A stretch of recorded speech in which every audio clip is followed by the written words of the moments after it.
I'm Greg Hunter. Thank you for joining us today on USA Watchdog with the Labor Day weekend just behind us. And it's good to have somebody to talk about the economy and labor and about this improving economy and better numbers. And, of course, we have our regular, one of our favorites, John Williams, economist John Williams at shadowstats.com, coming to us from California. John Williams, thank you for joining us today on USA Watchdog. Thank you for having me, Greg. Well, I want to start with the improving economy and the second quarter number. It's above 4%. They revised it upward, which I was startled that they revised it upward.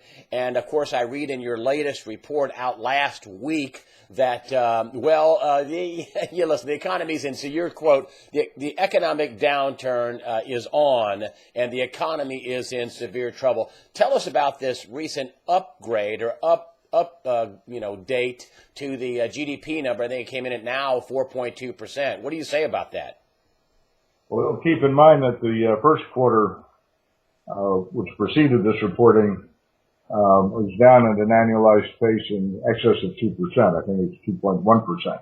That's the first reporting of a down quarter at the time of reporting. These numbers go all over the place. They're not very accurate.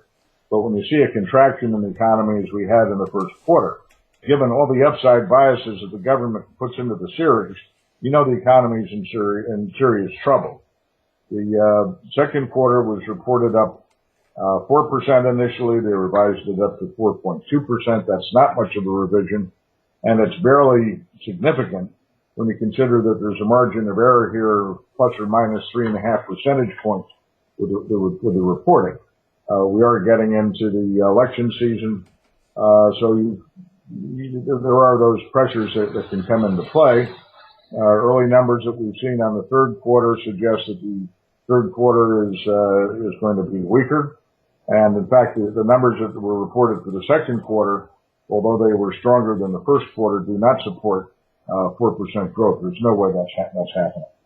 What was the anomaly? I think I saw one of your reports that it was a one-time off airplane order that drove that thing up.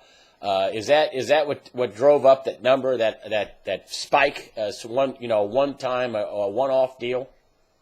No, it's just poor quality reporting out of the Bureau of Economic Analysis. At least I'll give them the benefit of the doubt here. You have factors at this point that are largely guessed at, such as inventories. 1.3% of that 4.2% growth, so maybe 1.4%, is due to a buildup in inventories. That's an involuntary buildup in inventories. Retail sales are slowing in automobiles, but the inventories are supposedly going higher. Those inventories will be reduced. We saw a pretty good inventory reduction in the first quarter. When all these numbers were revised, and we saw another revision on this particular report, I think you're going to end up below 4% growth. Poor quality assumptions. Well, I heard the president say about this number that it came in better than expected. It's revised upward. And and of course, politics plays into everything. And this is, of course, the midterm election year with November election coming up. Do you think they're going to have do you think they're going to try to, force up those GDP numbers and make the economy look better than what it is, at least through the November midterm elections? Can they do that? Well, they certainly can keep the numbers positive up to Election Day, and I would expect they will do that, although that I don't think is reality. In fact, I know it's not reality when you look at a common experience and you look at the way the numbers used to be reported. Because of changes made to the calculation of inflation in particular, the GDP growth gets overstated. All the big series are stated so as to be net of the effects of inflation. So that if you have something rallying, it's not just because you have strong inflation, but because there's actually a greater physical movement of goods. So that's adjusted for inflation. If you're using too low a rate of inflation, the effect is that you overstate the inflation-adjusted growth. There are changes that have been made to the GDP inflation that overstate growth by about 2 percentage points. If you back that out of the series, you'll see that the economy, instead of following what popularly would be seen as a plunge, terrible plunge into 2009, and then a rebound, where we're now 7% above where we were going into the recession. Corrected for the bad inflation adjustment, the economy has plunged and it's been bottom bouncing, and now it's turning down again. So the GDP numbers really have very little relationship to actual reporting. They are important, of course, to the politicians and the way the Fed talks to the public and such. But you have to look at a number of other series to get a pretty good idea as to how things are going. And one of the best indicators is how people Main Street USA feel. I have found that those who live in the real world have a pretty good sense of what's really going on. If you don't believe the numbers that are coming out of the government, you're probably right. Over time, actual experience trumps the romanticized numbers that they put together. And we're not seeing a recovery here. Haven't had a recovery. The economy plunged into 2009. We had a terrible financial panic. None of the issues resolved with that have been really resolved. The economy is still bottom bouncing. The banks are still in trouble. This is far from over.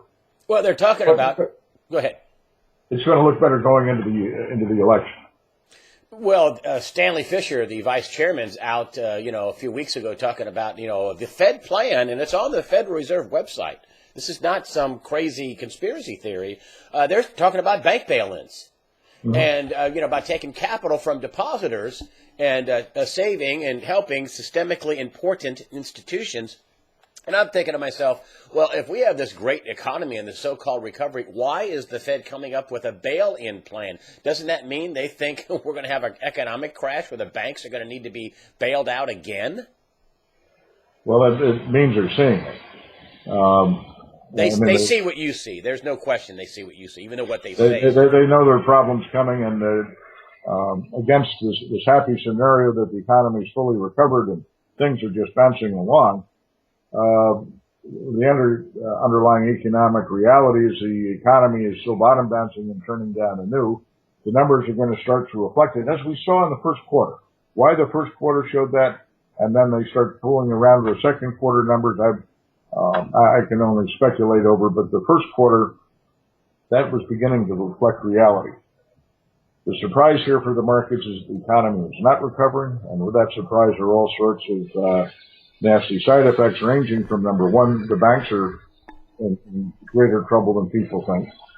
Number two, the budget deficit's going to be a lot worse than is being publicized. That's a headline budget deficit, forgetting what the deficit looks like if you generally accepted accounting principles, the GAAP accounting, and take out all the reporting gimmicks that they have. So there's some bad news that will be coming out of, will be a direct result of the economy not having recovered as advertised. Well, aren't we being set up for one heck of a ugly revision after the election? I mean, the numbers aren't going to come out for the third quarter probably till after the election. And aren't we going to get a nasty, ugly surprise at the end of this year and the beginning of 2015? I mean, if they're tamping the numbers down at some point, they gotta let some kind of real information come out, don't they? Well, the margin of error plus or minus 3.5 percentage points against what they report as a headline number, they can bring that in almost anywhere that they want. The first reporting of the third quarter will be the Thursday before the election. And that'll they have enough flexibility in their guessing to keep that positive. That's all they have to do for the election. I think the third quarter, if they pull back on the politics, will show another contraction. If not, what's being measured here is not the actual level of activity, but really the quarter-to-quarter change. So that where you would get a revision would be next July of 2015, where they'll restate the history of recent years, where they get better quality numbers. We just went through this process a month ago. And they have surveys of actual activity in different business sectors where they had better numbers, better quality numbers available for 2012. the economic activity was revised lower. But after 2012, 2013 and beyond, where they didn't have better numbers, they're still using the general assumptions of the Bureau of Economic Analysis. That the revisions amazingly were to the upside and offset the downside revisions that they'd seen in 2012. So he came in at about the same level. So it'll take about 2 years here for the hard numbers out of the government to catch up with what's really happening, or at least to get to the point that, as impaired as the series is with all its upside biases, that it's showing as accurate a picture as it will. Well, and this is why, and I don't mean to beep your horn, but this is why I love you, and I am going to beep your horn. And I don't want to know about your clients. I know you have big clients, institutional clients, big money investors, big companies. They can't wait 2 years, and this is why they get you, because they want to know what's going on now, and that's what you provide. And, like, for example, the real inflation rate, if you did it the way it was done in 1980, is, around, 8, 9, 10%, somewhere up in that neighborhood, correct? About 9%, yes. And then if you take a look at unemployment, if you did it the way it was done in 1994 and earlier, and I've learned all this from you, that, you're in your site, and this is one of the things that you can get on the free part of your site, is you're bouncing around 23%, and it's been there for a long time. So I want to get on to the unemployment rate, and, they say it's 6.1%, some fantasy, whatever number, and the president's out saying they, created around 10 million jobs. But what he doesn't say is that the way they change that is distorted. There's a lot more unemployment and underemployment than what they say, if you did it the way the Bureau of Labor Statistics did it in 94 and earlier, and a lot of part-time jobs. I mean, is the president right when he says, we created almost 10 million jobs since the downturn? Or is there something more behind that story? Well, there are a couple of issues. Keep in mind that there are at least 2 surveys on the employment. The payroll employment, which is the one that gets usually the big headlines in terms of the month-to-month change in jobs, is a survey of businesses and how many people they have employed. So it's a count of jobs. There are a lot of people out there with 2 or 3 jobs because they can't make ends meet with one. If they've got 3 jobs, they're counted 3 times in that employment survey.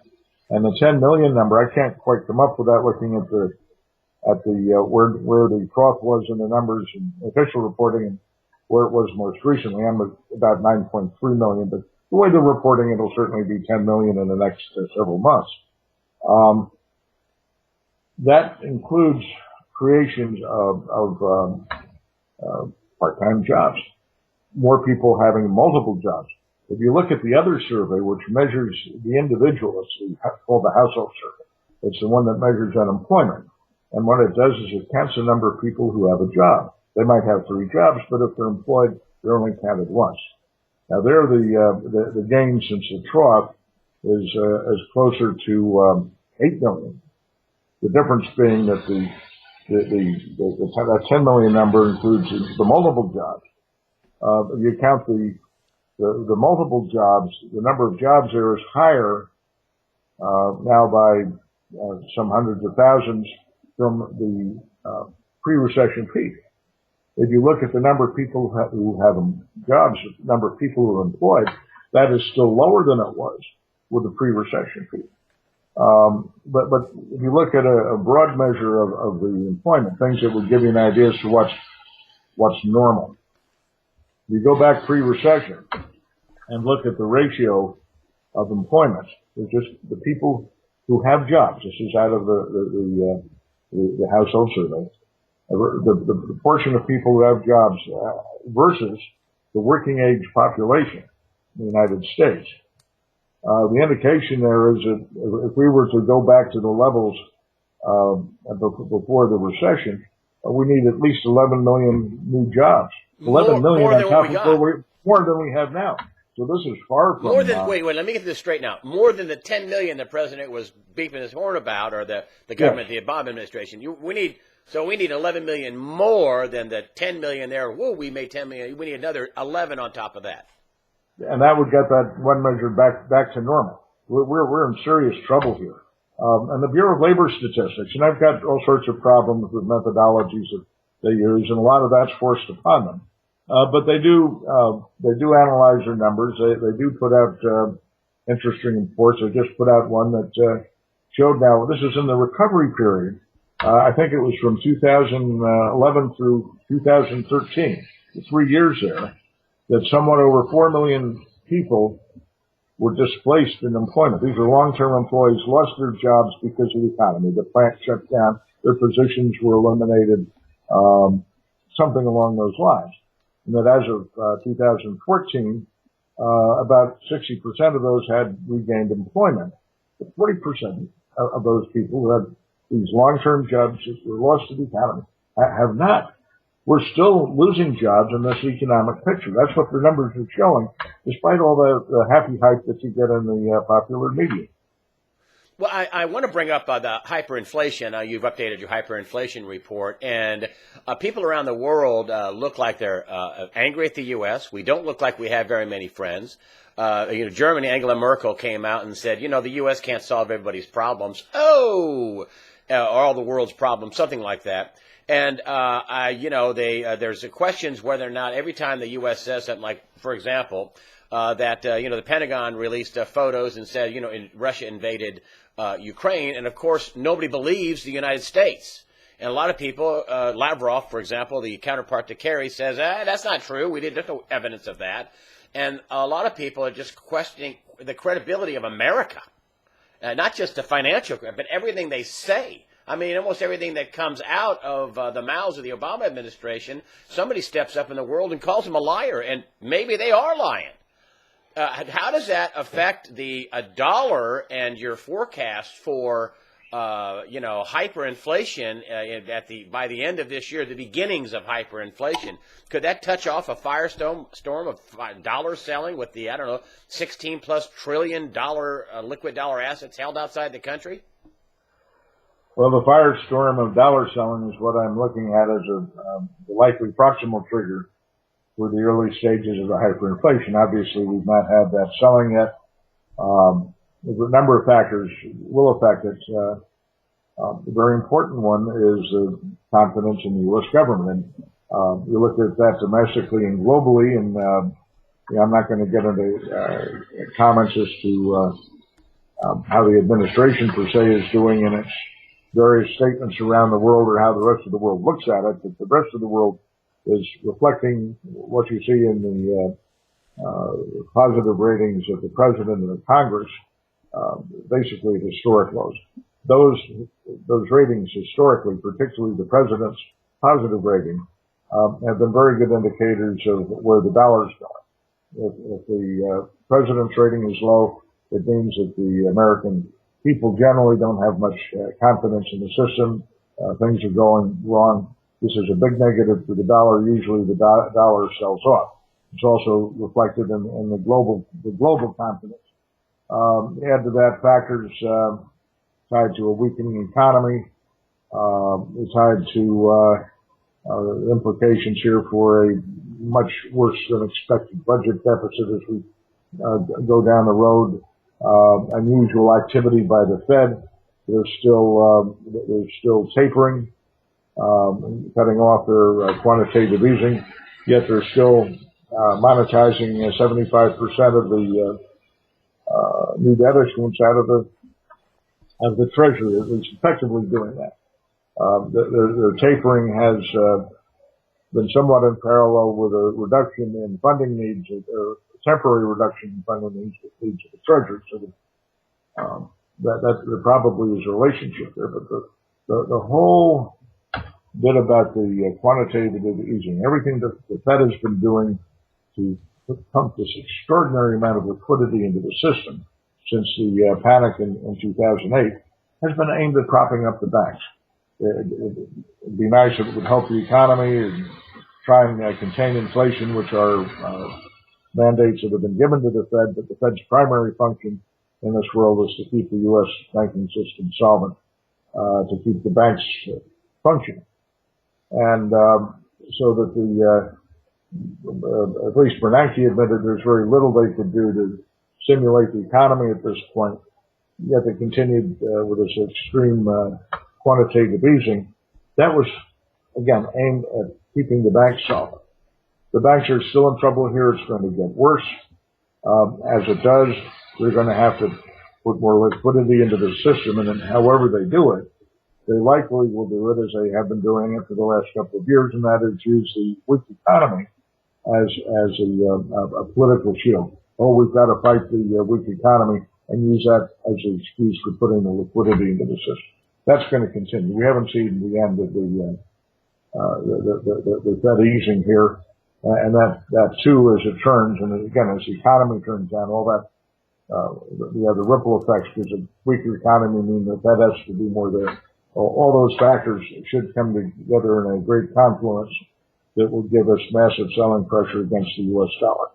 You're also seeing efforts, as you had mentioned some time ago, of our trading partners beginning to move away from the dollar. Some of the bigger independent countries working out their own currency deals. The dollar's status as the world's reserve currency is being threatened here, and at such time as that disappears, that will become a tremendous negative in terms of dollar selling pressure, and with the selling pressure, upside pressure on commodity prices such as oil, early trigger for massive inflation. You think we'll have bank bail-ins? I mean, the Fed is planning on it. Do you think we're going to have them? No. No, you might have bank failures, but what Bernanke tried to avoid back in 2008, I think the Fed would still continue to do so. Again, here's their basic mandate is to keep the banking system afloat. So they didn't want to see failure of the banking system as you had in the 1930s. What happened in the 1930s that differentiated the circumstance versus today was that you actually had banks closing down and people losing their deposits. If you had, there's no FDIC, no guarantee on your bank account. So if the bank went out of business, your cash disappeared. Cash disappeared, the money supply contracted. Money supply contracted. Pulled down the economy, pulled down inflation. You had a Great Depression. You had a great deflation. Prices dropped a third. They didn't want to see that happen. And I can't envision a Fed that would want to see people losing their money because of what it does to the system, what it does to the banking system. Then you have talk issue again. It just we'll look at depositors to help bail out the banks. Historically, that's not been that unusual. The concept of the FDIC was basically post the bank collapse of the 30s. And that, so there's a limit, but there's always a limit on that as to what would be guaranteed. During the crisis in 2008, the various powers in Washington, assured everyone that everything was guaranteed. And don't forget the limits. Your funds are safe. We'll insure you. We'll guarantee you. That stopped the run on the banking system.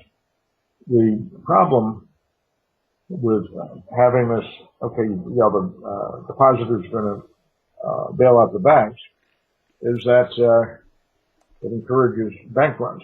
If you think the bank is going to fail, you're going to take your money out, and it's a run on the banks that the central banks have to avoid. So they talk a good game there, but I doubt that they're actually going to take actions that would trigger a big run on the banks. You think they'll just print the money and say, sure, we owe you how much money? No problem. Gas is $15.50 and a loaf of bread is $22. You think they'll just print the money? That's what's coming. That's what's coming. Yeah. And last question for you. If we have a wider war, I mean, we have, the wars and rumors of wars. I mean, we got another carrier group going to the, Pacific over by Japan with China buzzing our spy aircraft. We got Ukraine, and whether there's an invasion or not, I think wider war is coming, Middle East and the Islamic State. I think wider war is coming there. Can we take a hit? Can we take that wider war hit? Well, we'll do whatever we have to do, I'm sure.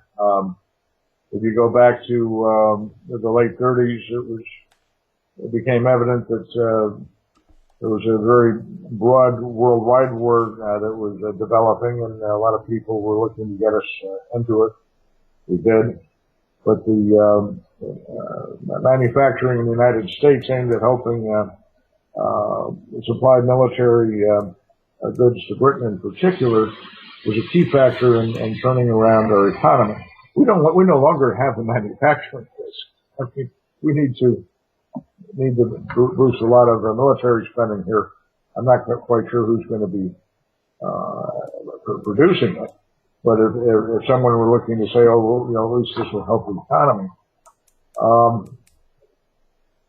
The big difference between today and back then and what would have effects on the economy. I mean, military spending is usually a bust economic activity, but with World War II, it became more consuming. I mean, the whole nation was involved in a massive war. If we have a World War III, it's not going to be involving a lot of tank building and such. It's most likely going to get into areas that nobody wants to think about, and that's not good for anybody's economy. You've got nuclear weapons being thrown around and such. Yeah, we're not going to be ready. I wouldn't look at that as an economic stimulus. I hope we have people who know what they're doing and can keep things reasonably stable.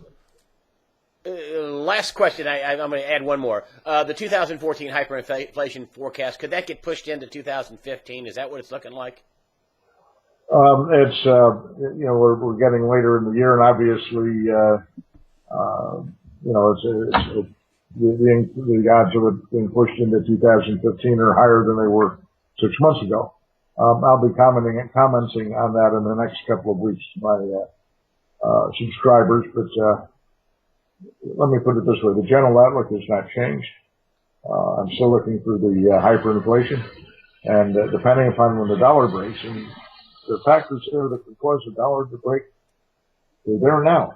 And it can happen overnight. When that hits, things are going to start to move pretty quickly. So 2014 is still in the picture, but the longer it goes without a break in the dollar, obviously, the more closer it gets to pushing it into 2015. And you say the outlook hasn't changed. At some point, people are going to run for the dollar exit and sell. Yes, that's still in play. Nothing has changed. John Williams, economist at shadowstats.com, founder of shadowstats.com. Love your work, John Williams. Thanks for coming on USA Watchdog and taking us all to school about what's going on in the economy right now. We don't have to wait 2 years to get the information. Thank you, John Williams. I appreciate it. Thank you, Greg. Appreciate your having me.